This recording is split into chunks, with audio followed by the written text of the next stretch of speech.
안녕하세요. 손혜주 교수입니다. 뇌를 살리는 공간 처방 그 두 번째 시간입니다. 우리는 흔히 집을 구할 때 역세권입니까? 하고 묻죠. 하지만 100세 시대, 나이 들어가는 우리에게 진짜 필요한 건 뇌세권입니다.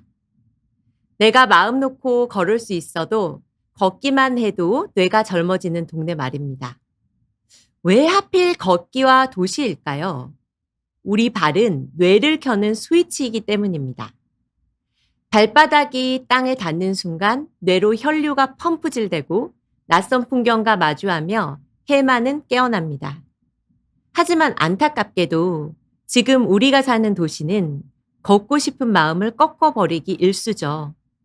특히 치매와 살아가는 분들 중 상당수는 오랜 시간 도시에서 살아오신 고령층인데 복잡하고 불편한 길은 그분들을 집안에 고립시키고 결국 갇혀있는 몸은 뇌를 녹슬게 하죠. 바로 이것이 도시 전체를 아우르는 뇌 친화적 공간 디자인이 필요한 이유입니다. 단순 부동산 가치가 아닌 나이 들어 감각이 무뎌져도 내 발로 걸어나가 내가 빵을 살 수 있을 곳인가를 물어야 합니다. 과연 어떤 동네에서 살아야 치매 걱정 없이 나이 들 수 있을까요? 걷기만 해도 뇌가 건강해지는 도시, 그 뇌세권을 찾아 저와 함께 걸어보시죠. 살집을 고르러 갈 때 제가 가장 먼저 하는 일은 그 도시의 지도를 펴보는 겁니다. 집안의 인테리어는 사실 언제든 바꿀 수 있지만 동네의 뼈대는 한번 정해지면 바꿀 수 없으니까요. 여기서 재미있는 질문 하나 드릴게요. 우리 뇌 건강을 위해서는 복잡한 길이 좋을까요? 단순한 길이 좋을까요? 화면을 보실까요? 먼저 반듯반듯한 바둑판 모양으로 짜인 미국 시카고의 도로망입니다. 자, 그럼 이번엔 시카고에서 체코 프라하로 한번 날아가 보도록 하겠습니다.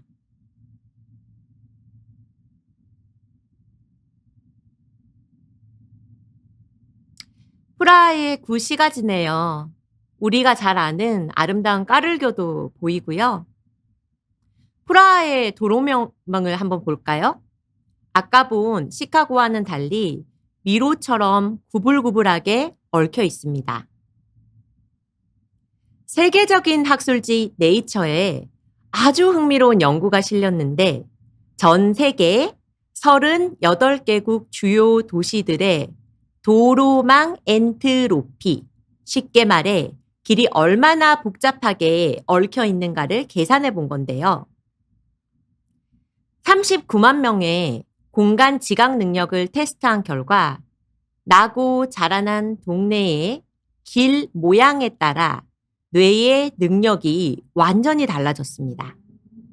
초록색의 출발점에서 빨간색의 도차점까지 가는 경로입니다. 오른쪽의 시카고는 바둑판처럼 반듯해서 단순한 90도 회전만 필요합니다. 반면 왼쪽 프라하는 구불구불한 길 때문에 목적지까지 방향을 끊임없이 계산해서 움직여야 합니다. 도시의 길이 어느 방향으로 얼마나 복잡하게 뻗어 있는지 분석한 그림인데요. 아래쪽에 있는 시카고는 동서남북 반듯하게 길이 나 있어 단순한 십자가 모양이지만 위쪽에 있는 프라하는 360도 방향으로 불규칙하게 뻗어 있어 꽉 찬 원형입니다. 프라하에서는 길이 모든 방향으로 나 있다는 뜻이죠. 자, 그럼 젊을 때는 어디서 자란 사람의 뇌가 더 튼튼했을까요? 답은 바로 프라하입니다. 뇌과학적으로 보면 미로 같은 길을 탐색하는 과정이 뇌의 해마를 끊임없이 자극하는 최고의 두뇌 헬스장 역할을 했기 때문이죠. 하지만 나이가 들어서도 과연 그럴까요? 인지 기능이 조금씩 예민해지고 반응 속도가 느려지는 노년의 뇌에게 이런 미로 같은 길은 감당하기 힘든 부담으로 다가옵니다. 일본 마츠다시의 노인들을 추적 관찰한 연구가 그 해답을 주는데요. 화면의 두 동네의 총 교차로 수는 4개로 모두 같지만 길이 연결된 모양이 완전히 다르죠. 연구 결과 노년의 뇌 건강을 지켜주는 길은 잘 연결된 길이었습니다. 막다른 골목이나 헷갈리는 갈림길 없이 한눈에 전체 구조가 들어오는 잘 연결된 길. 그런 동네에 사는 분들은 치매 위험이 훨씬 낮았어요. 100세 시대를 위한 뇌세건의 첫 번째 원칙은 기본 뼈대는 단순하게, 하지만 표정은 확실하게 갖춘 거리입니다. 우리 뇌는 바둑판처럼 반듯하게 짜인 격자형 도로망에서 가장 큰 편안함을 느낍니다. 한 블록의 길이가 150m 내외일 때가 최적인데요. 큰 길과 작은 길이 명확히 구분되어서 서로 잘 연결된 곳에서는 교차로에 서 있어서 좌우를 이렇게 살피면요. 내가 어디쯤 와 있는지 직관적으로 알 수 있어 안심하며 발걸음을 옮길 수 있습니다. 우리 흔히 나이 들면 다 정리하고 공기 좋은 전원주택에 살고 싶다고 말합니다. 드넓은 초원과 뉴질랜드 목장처럼 양떼가 뛰어노는 평화로운 풍경, 상상만 해도 힐링이 되네요. 하지만 뇌과학자 입장에서 나이 든 뇌에게 한적한 전원 생활은 평화가 아니라 유배가 될 수 있습니다. 우유 하나 사려고 해도 저 멀리까지 차를 타야 하는 저밀도 환경은 인지 기능이 무뎌질 때 치명적인 독이 됩니다. 미국에서 164만 명을 10년 넘게 추적 관찰한 연구에서 생활 인프라가 부족한 동네에 사는 것만으로 치매 위험이 22%나 높아졌습니다. 근데 중요한 점은 경제적인 여유가 있고요. 좋은 식단과 운동을 꼬박꼬박 챙겨서 해도 마찬가지라는 겁니다. 내가 매일 걷는 거리와 마주치는 환경이 뇌를 자극하지 못하면 개인의 노력만으로는 뇌 건강을 온전히 지키기 어렵다는 뜻입니다. 그렇다면 100세까지 내 뇌를 지켜줄 최적의 입지는 과연 어디일까요? 저는 마트, 병원, 공원, 카페를 걸어서 20분 안에 갈 수 있는 20분 생활권을 제안합니다. 단순히 몸이 편해서가 아니라요. 우리가 사는 동네의 설계가 뇌의 물리적 구조와 그리고 치매 병리로부터 버티는 힘 모두 바꾼다는 사실이 과학적으로 증명되었습니다. 50대 이상의 뇌 MRI를 찍은 연구에서 이런 20분 생활권에 사는 분들의 치매 위험 신호인 백질 변성이 MRI에서 훨씬 적었고요. 더 놀라운 건 뇌의 회복 탄력성입니다. 뇌 MRI 사진에서 백질 변성과 같은 노화 흔적이 조금 보여도 실제로 그분들의 기억력은 끄떡없었죠. 비결은 바로 자율성입니다. 우유 떨어졌네? 그냥 걸어가서 사오지 뭐 하는 가벼운 마음이 중요합니다. 우유 때문에 차키를 굳이 찾을 필요 없이 내 의지대로 언제든 움직일 수 있을 때 뇌는 내 삶을 스스로 통제할 수 있다고 느끼고 이 주도적인 감각이야말로 뇌를 늙지않게 만드는 가장 강력한 엔진입니다.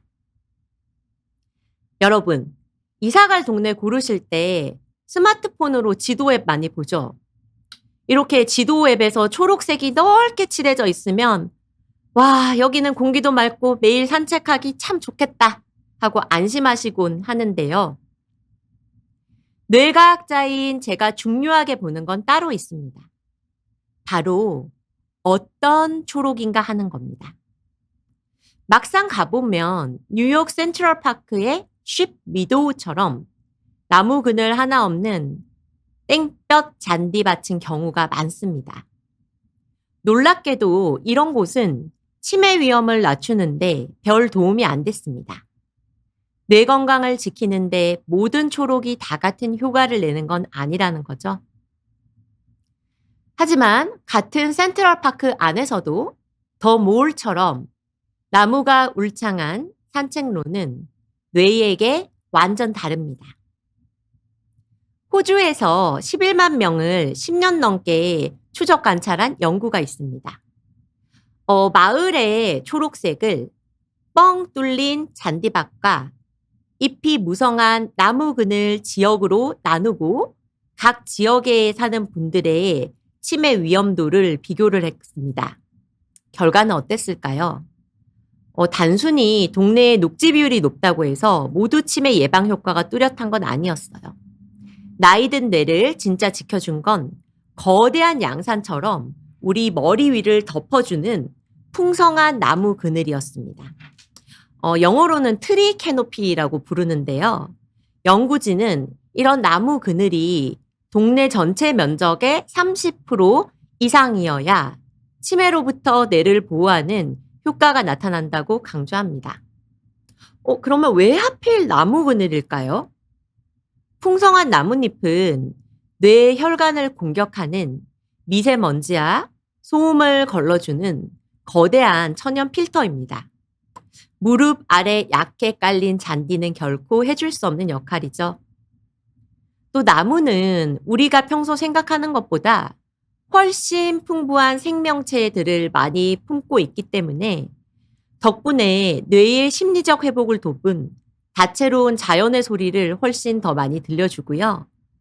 또 숲의 흙과 식물에서 유래한 다양한 환경 미생물, 마이크로바이옴은 치매를 유발하는 뇌의 만성 염증까지 억제해주죠. 가장 결정적인 건 뇌의 휴식 방식입니다.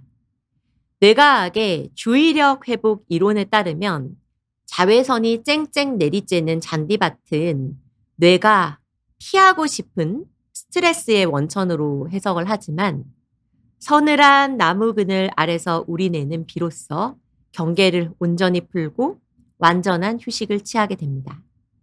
결국 우리 뇌는 단순한 초록색 그 자체가 아니라 나를 품어주는 숲의 깊이를 원합니다. 스페인 바르셀로나의 연구에서도 어릴 때부터 나무가 많은 곳에서 자란 아이들은 기억력과 주의력을 담당하는 뇌의 부위가 더 커졌습니다. 뇌의 기초 체력부터 다르게 형성된 거죠. 이 효과는 노년기까지 이어집니다. 미국의 75세 이상 어르신들을 대상으로 한 연구에서도 집 주변에 풍부한 나무들이 있으면 치매를 막는 강력한 방어막이 되어 주었습니다. 자, 동네의 큰 그림을 봤으니 이제 우리가 매일 걷는 거리로 내려와 보겠습니다. 여러분도 유독 머물고 싶고 왠지 모르게 마음이 편안해지는 거리가 있지 않나요? 요즘은 여행 가실 때 꼭 유명한 관광 명소가 아니더라도요. 그저 그 거리를 걷고 노천 카페에서 커피 한 잔 하고 싶어서 훌쩍 비행기표를 끊으시는 분 아마 있으실 겁니다. 우리는 왜 그 도시의 그 거리를 그토록 사랑했을까요? 그건 바로 그 거리가 우리 뇌를 완벽하게 안심시켜 주었기 때문일 겁니다. 우리가 현관문을 나서서 걷는 매 순간 내 감각이 직접 느끼는 보행 환경 그 자체를 도시 디자인에서는 거리 단위 설계라고 부르는데요. 노년의 뇌에게 복잡하고 울퉁불퉁한 길은 편도체를 자극해 외출 자체를 무섭게 만듭니다. 그럼 뇌친화적인 거리는 어떤 모습일까요? 먼저 건물 1층의 표정이 확실해야 합니다.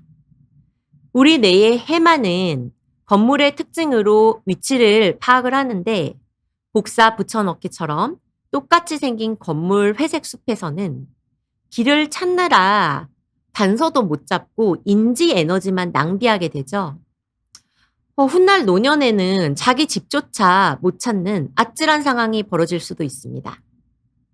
그래서 노년에 내가 안심하고 걸으려면 걷는 사람의 눈높이에 있는 건물 1층에 건물 고유의 색깔을 보여주는 확실한 표정을 넣어줘야 됩니다. 저 빨간 문 빵집 지나면 우리 집이지 하고 직관적으로 길을 떠올릴 수 있게요.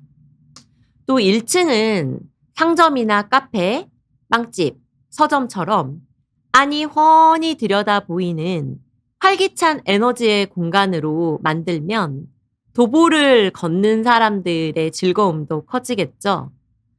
그런데 요즘 많이 쓰시는 맑은 통유리문 같은 경우는 치매와 함께 살아가는 분들은 그냥 뚫린 공간인 줄 알고 부딪힐 수가 있기 때문에 유리문에 색상띠나 세련된 애칭 무늬를 추가해서 문이라는 거를 확실히 알 수 있게 하는 세심한 배려가 필요합니다. 또한 건물의 높이는 길을 걷는 보행자가 위압감을 느끼지 않는 인간적인 규모, 휴먼 스케일로 설계하는 배려가 필요합니다. 너무 높은 벽 같은 건물은 도보를 걷는 사람을 위축시키죠.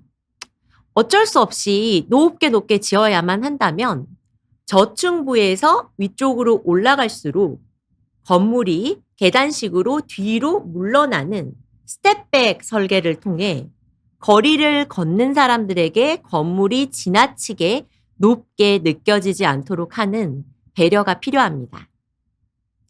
자, 이제 시선을 바닥으로 한번 내려다 볼까요? 나이가 들어 평형 감각이 떨어지면 울퉁불퉁한 길은 그 자체로 뇌에 거대한 스트레스가 되죠. 일단 우리가 가장 먼저 확인할 거는 길의 넓이입니다. 뇌과학적으로 산책은 뇌에 정서적 안정을 주는 중요한 활동인데 친구나 연인, 또 남편과 아내, 동반자와 나란히 걸으려면 최소 도보의 폭이 1.8m, 사람이 많은 번화가라면 2m 정도는 폭이 확보되어야 무의식적인 뇌의 긴장감 없이 편안하게 걸을 수 있습니다. 또 나이가 들어서 시력과 인지 기능이 모두 떨어지면 길의 가장자리가 잘 안 보이게 됩니다. 도보 가장자리에 바닥과 뚜렷하게 대비되는 색깔이나 아니면 확연히 다른 질감의 재료로 경계선을 확 그려주면 뇌가 길을 벗어나지 않게 돕는 훌륭한 안내선이 됩니다. 뇌 친화적 거리의 비밀은 길 걷는 바닥에도 있습니다.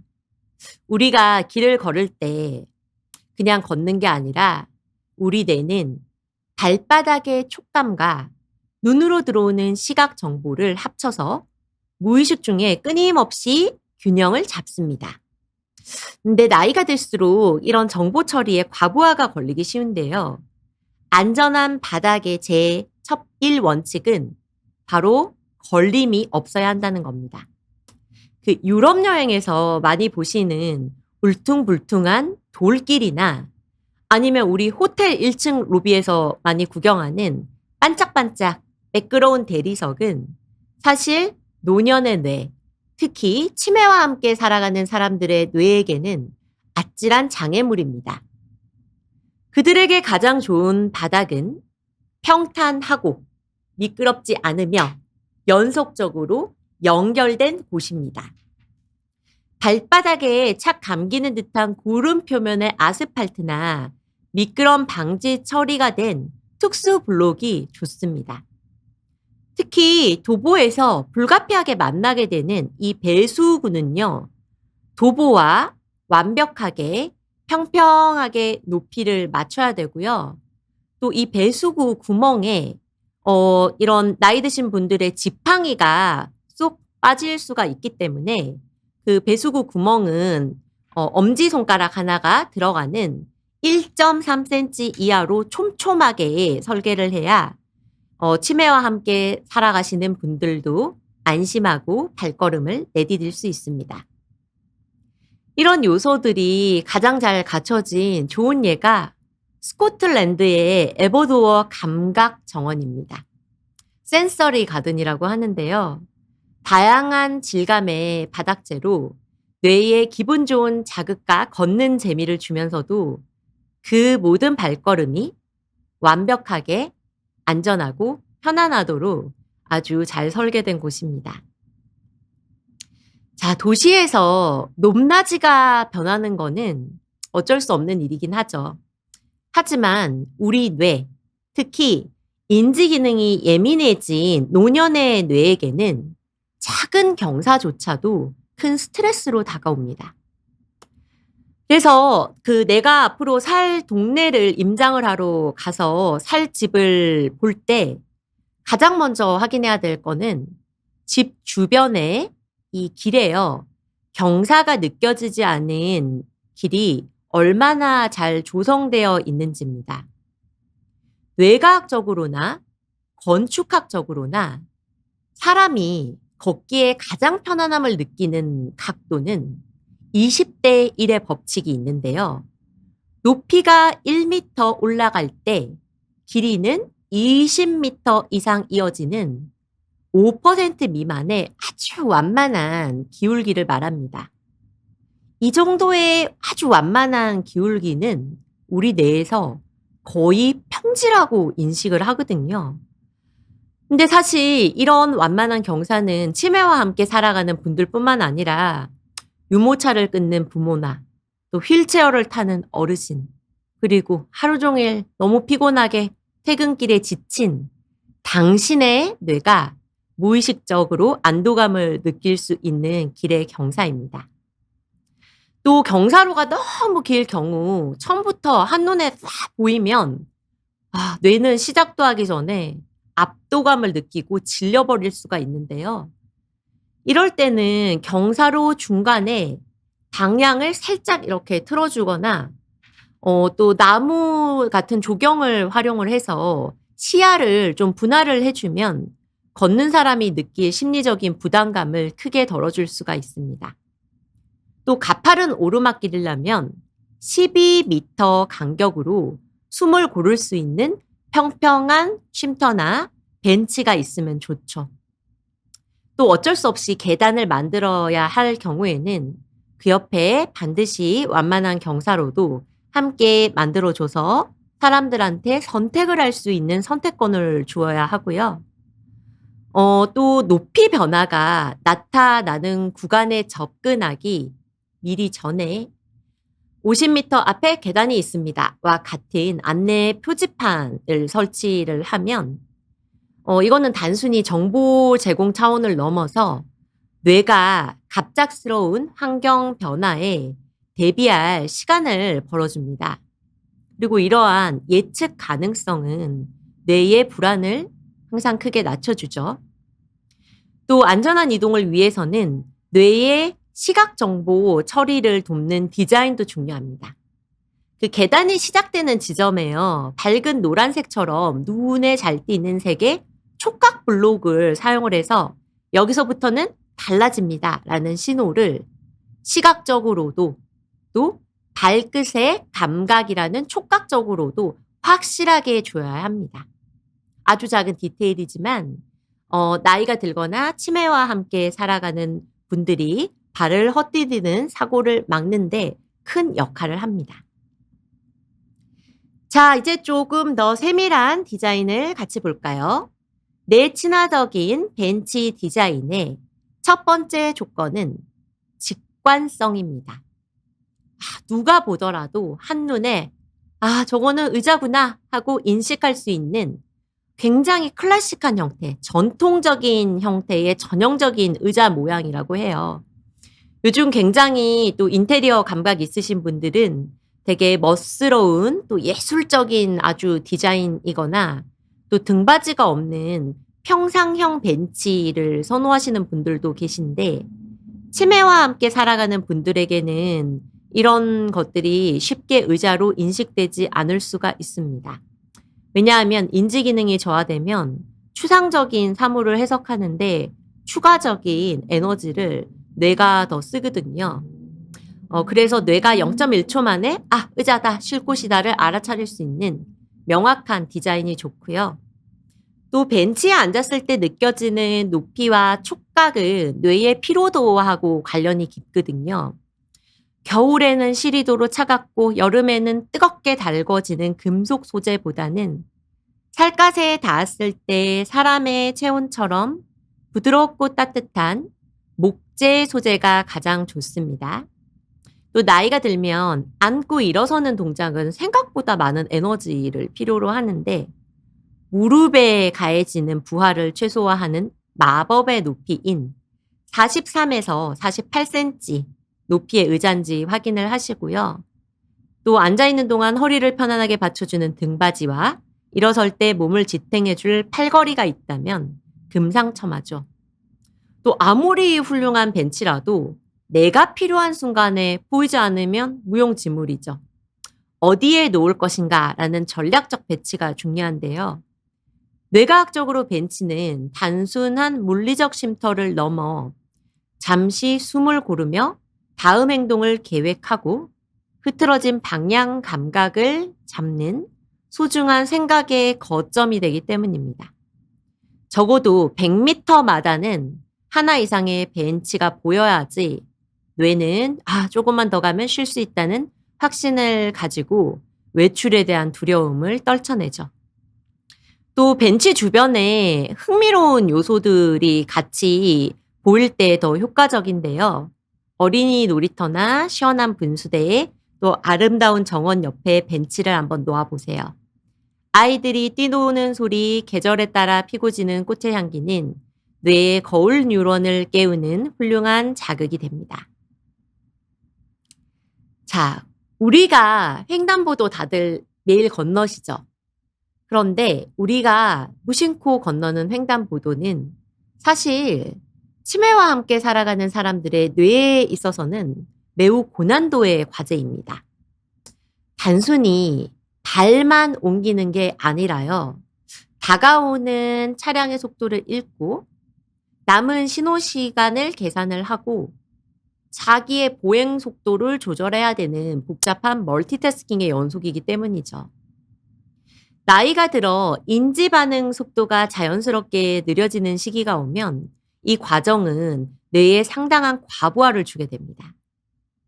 따라서 앞으로 여러분이 살고 나이 들게 될 동네의 횡단보도가 뇌의 불필요한 연상 과정을 덜어줄 만큼 직관적으로 설계되어 있는지 확인하는 것은 미래의 나의 뇌 건강을 위해서 필수적인 과정입니다. 일단 동네를 산책하듯이 설렁설렁 걸어보시면서요. 이 동네에서 횡단보도를 얼마나 자주 만날 수 있는지 개수를 세어보시고요.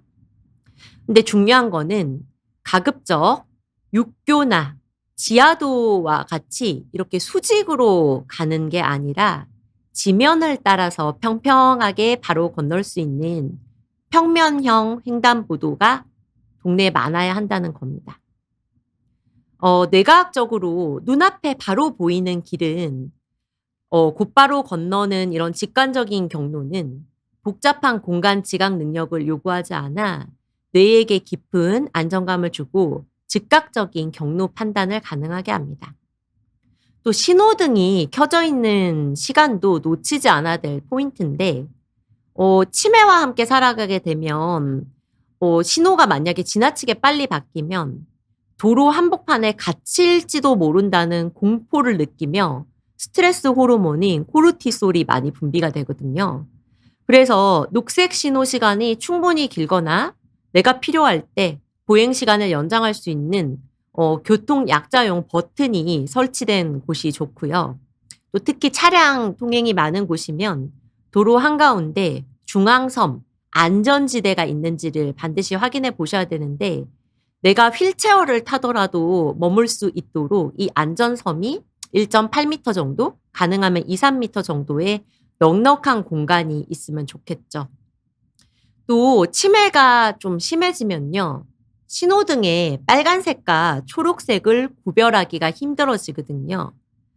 그래서 시각 정보를 내가 제대로 읽어내지 못하더라도 건너십시오, 멈추십시오와 같은 명확한 음성 안내, 청각적인 어떤 자극이나 혹은 발끝에 닿는 점자 블록과 같은 촉각적인 자극으로 한 가지 자극 기능이 무뎌진 분들도 안전에 위협을 느끼지 않은 그런 보행 환경이 중요합니다.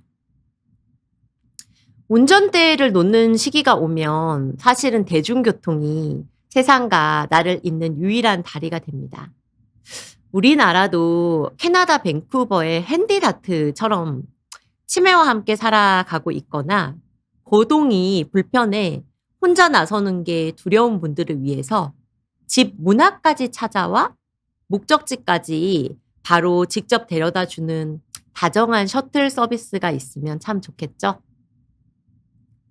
또 내가 앞으로 살 동네가 자가용이나 택시로 이동할 때 편리하게 타고 내릴 수 있는 환경을 갖추고 있는지도 꼭 체크를 해보세요.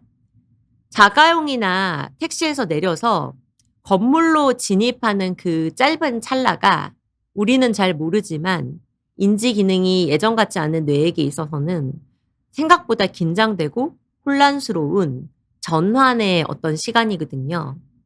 따라서 나이가 들어서 자주 가게 되는 종합병원 건물 입구와 최대한 가까운 곳에 차를 잠시 여유 있게 대고 안전하게 내릴 수 있는 안심 드롭존이 마련되어 있는지를 체크해 보시고요.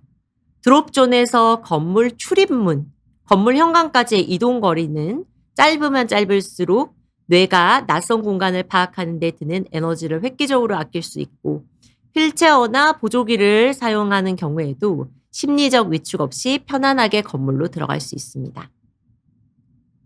주차장의 풍경이 뇌에게 어떤 자극을 주는지도 놓쳐서는 안 됩니다. 만약 주차장이 끝도 없이 가도 넓은 아스팔트 바닥만 펼쳐져 있다면 노년의 뇌는 기준점을 찾지 못해 방향 감각을 잃어버리고 말아요. 대신 주차장이 여러 개의 작은 구획으로 나눠져 있고 사이사이에 어떤 식물이나 나무, 작은 빗물 정원이 배치되어 있으면 도시의 열섬 현상이 완화되어 주변 환경도 쾌적해질 뿐만 아니라 구획된 공간과 초록의 나무들이 뇌에게 명확한 시각적 단서가 돼서 나의 현재 위치를 기억하는 데도 큰 도움을 줍니다. 또한 차들 사이를 위태롭게 걷지 않도록 주차장에서 건물 입구까지 보행자 전용 통로가 명확히 그려져 있어 치매와 함께 살아가는 사람들도 차량 사이를 위험하게 이동하지 않고 안전하게 이동할 수 있어야 합니다.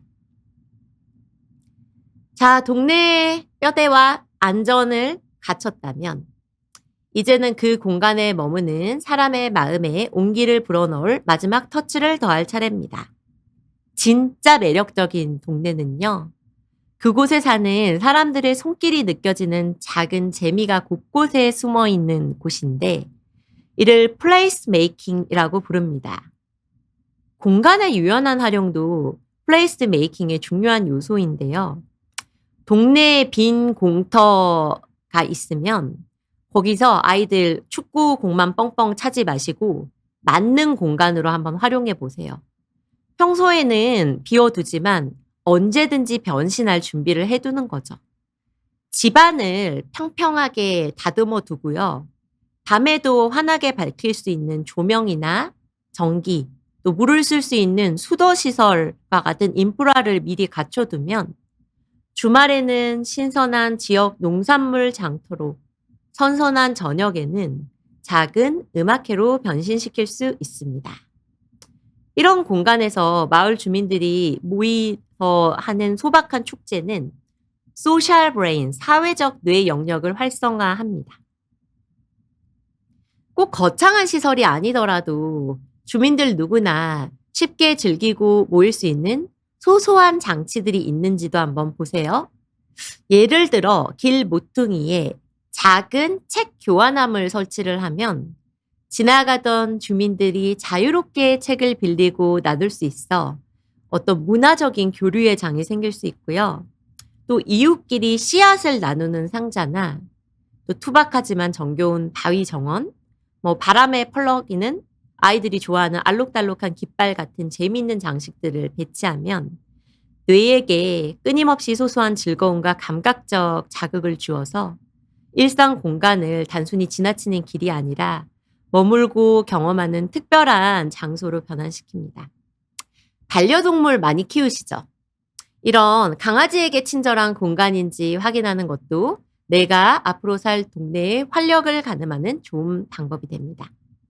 강아지와 산책 나온 주민들이 편히 쉴 수 있는 작은 반려견 쉼터나 깨끗한 물을 마실 수 있는 급수대가 마련되어 있다면 그곳은 자연스럽게 대화가 피어나는 커뮤니티의 거점이 될 수 있습니다.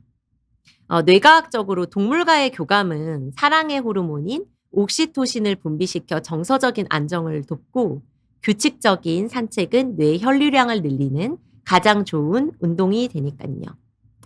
결론적으로 플레이스 메이킹이 잘 된 동네를 선택한다는 것은 단순히 예쁜 동네를 고르는 것이 아닙니다. 작지만 의미 있는 변화들이 모여 당신의 뇌를 지키고 나이가 들어도 세상과 소통하게 돕는 가장 든든한 울타리가 되어줄 겁니다. 우리가 매일 무심히 지나치는 도시의 소리들은 생각보다 우리 뇌 건강에 깊은 영향을 미칩니다. 도시에 굉장히 여러 가지 소리가 나죠. 차 지나가는 소리, 여러 가지 왁작지껄 소리가 나는데요. 젊을 때는 막 소리가 들려도 활기찬 도시의 에너지다 하고 넘길 수 있지만 인지 기능이 예민해지면 이 눈에 보이는 거 외에도 청각 자극에도 쉽게 피로를 느끼기 때문에 도시의 음향 환경은 생각보다 뇌에 큰 영향을 미칩니다. 제일 좋은 방법은요. 생활 공간과 소음원 사이에 소리 장벽을 만드는 겁니다. 자동차가 쌩쌩 달리는 큰 도로번이나 공사 현장 옆에는 키 큰 나무들을 빽빽하게 심어주면 되고요. 공원 같은 휴식 공간을 만들 때는 번잡한 도로에서 한 블럭이라도 떨어진 조용한 장소를 선정을 하는 지혜가 필요하겠죠. 또 나쁜 소리를 막는 것만큼이나 도시 곳곳에 뇌에 긍정적인 자극을 주는 기분 좋은 소리를 더해보는 것도 중요합니다.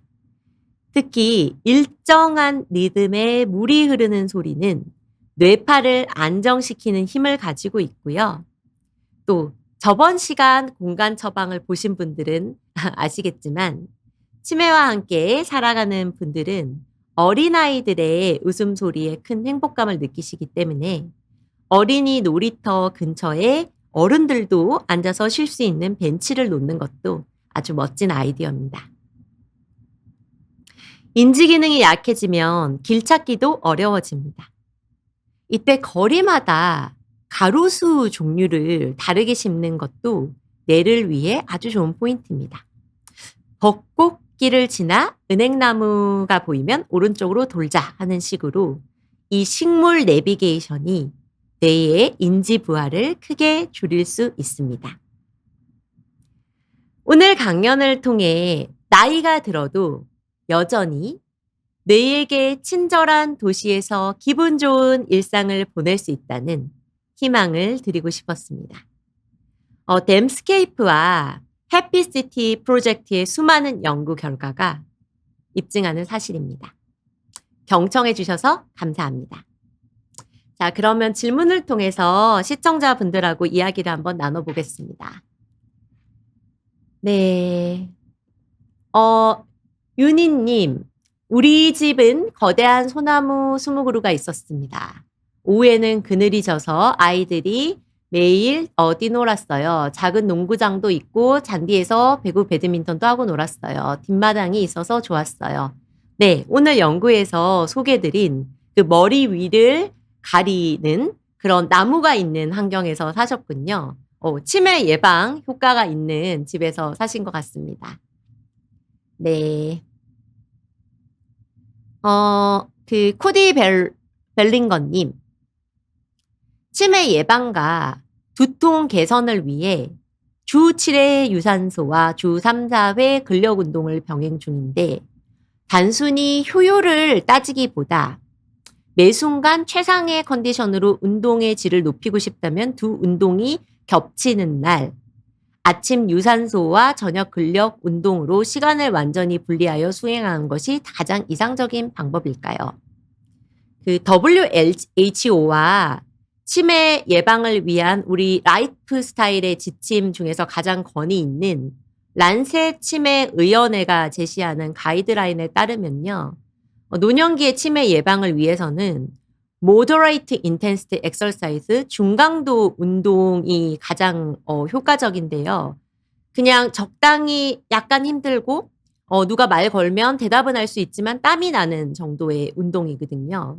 그래서 고런 중강도 운동을 하고 주 2회의 근력 운동을 하면 뇌에게 아주 퍼펙트한 처방인데 질문자님은 지금 아주 잘하고 계시는 것 같고 많은 연구나 국제 가이드라인에서 두 운동을 반드시 같이 해야만 한다는 그런 연구 결과는 없기 때문에 스케줄 되시는 대로 시간을 분리해서 수행하셔도 좋을 것 같습니다. 네. 시크릿 정원님. 어머니께서 치매로 고생하다 돌아가셨기 때문에 아이고 저도 항상 걱정을 하고 있었습니다. 많이 걱정이 되시겠네요. 얼마 전 건강검진을 하는데 검사 결과 베타 아밀로이드가 상당히 많아서 고위험군이라는 결과가 나왔습니다. 이런 경우 베타 아밀로이드를 줄이고 치매를 예방할 수 있는 방법이 있을까요?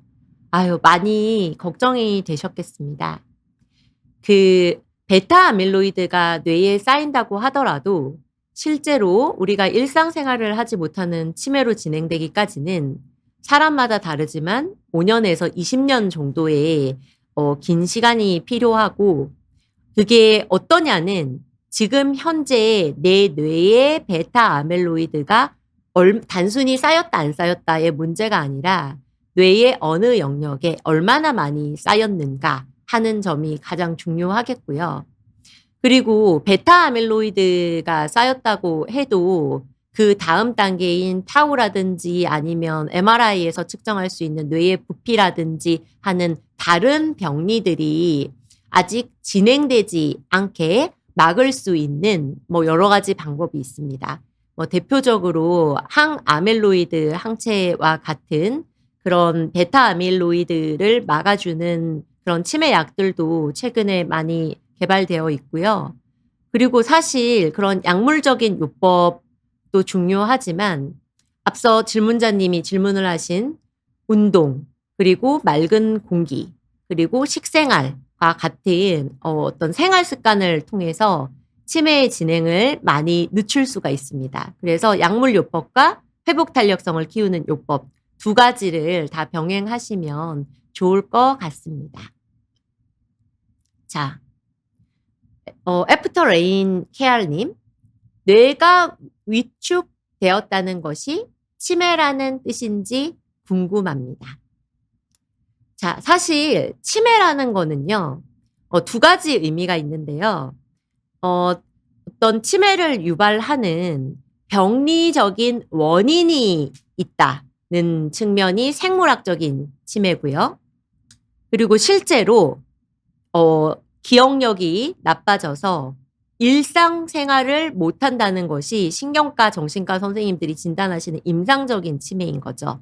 그런데 그 두 가지가 반드시 꼭 일치하는 것은 아닙니다. 아직 그 멀쩡하지만 뇌 안에는 치매 유발 물질인 아밀로이드나 타우가 아주 많이 쌓였을 수도 있는데요. 뇌가 위축되었다는 단계까지 간다는 거는 이제 아밀로이드나 타우가 쌓이는 단계에서 더 지나가서 MRI 상에서 뇌의 피질이 두께나 부피가 얇아졌다는 뜻인데 사실 그 변화는 치매 진행 중에서도 상당히 후기에 있는 변화이기 때문에 치매로 진단을 받을 가능성이 높습니다. 그래서 생물학적 기준으로는 치매라고 할 수 있는 상태인 거지만 또 사실 치매의 진단은 임상적으로 결정을 하기 때문에 병원에 내원하셔서 신경과 선생님의 정식 진단을 받아보시기를 권유드립니다. 네. 마음 편한 하루님. 치매 조기 발견을 위해 어떤 종류의 검사가 가장 효과적인가요? 예, 보통 우리 보건소에 가면 여러 가지 그 치매를 빨리 잡아내기 위해서 뭐 이런 뭐 여러 가지 뭐 시계도 그리기도 하시고 검사를 많이 하시는데요. 그 치매의 진행 단계에서 가장 앞단에 쌓이는 것이 아밀로이드라는 물질인데, 일단 지금 많은 대학병원에서 뇌 아밀로이드 팩 검사로 지금 내 뇌에 아밀로이드가 얼마나 쌓여 있는지를 알아보는 검사도 있고요. 또 이런 뇌 아밀로이드 팩 검사 외에 더 미세한 아주 초기에 있는 아밀로이드를 혈액 검사로 잡아내는 그런 검사도 있고, 또 생각보다 치매의 유전자의 영향이 크기 때문에 어떤 APP, PS1, PS2와 같은 치매를 유발하는 대표적인 유전자, 아포이라든지 이런 것들이 있는지를 유전자 검사도 조기 발견을 위해서 도움이 되겠죠. 또 치매 검사를 받을 때 준비해야 할 사항이나 주의할 점은 무엇인가요? 네, 일단은 저는 회계학과 의사이기 때문에 뇌 아밀로이드 펫을 기준으로 말씀드리면 뭐 금식이라든지 뭐 특별한 것은 필요 없이 그냥 편안하게 와서 검사를 하시면 되고, 그런데 또 이런 그 진단 시약의 종류에 따라서 가급적이면 술은 드시지 않고 오시는 게 좋다는 연구 결과도 있습니다. 또 치매 진단 후 환자와 가족이 할 수 있는 대처 방법에는 어떤 것들이 있을까요? 네. 일단은 앞서 말씀드린 항아밀로이드 항체 치료제가 효과가 있는 시기인지를 먼저 정확하게 판단을 하셔서 약물 치료를 지금 할 수 있는 상태인지를 보셔야 되고요. 그다음번이 이제 뇌의 회복 탄력성을 기르기 위해서 검증된 운동이나 아니면 뭐 여러 가지 생활 습관 관리들을 기본으로 챙기셔야 되고, 또 앞으로 제가 그 손혜주 교수의 뇌를 살리는 공간 처방 코너에서 말씀드릴 우리 집의 환경, 내가 사는 마을의 환경에 대해서도 같이 개선을 하시면 도움이 되실 것 같습니다. 자, 그러면 여기까지 질문을 받고 마무리를 하겠습니다. 손혜주 교수의 뇌를 살리는 공간 처방은 3월에도 계속됩니다. 다음 시간은 3월 7일에 뵙도록 하고요. 다음 시간에도 우리 모두의 삶에 도움이 되는 유익하고 깊이 있는 공간 처방으로 여러분들을 찾아뵙겠습니다. 감사합니다.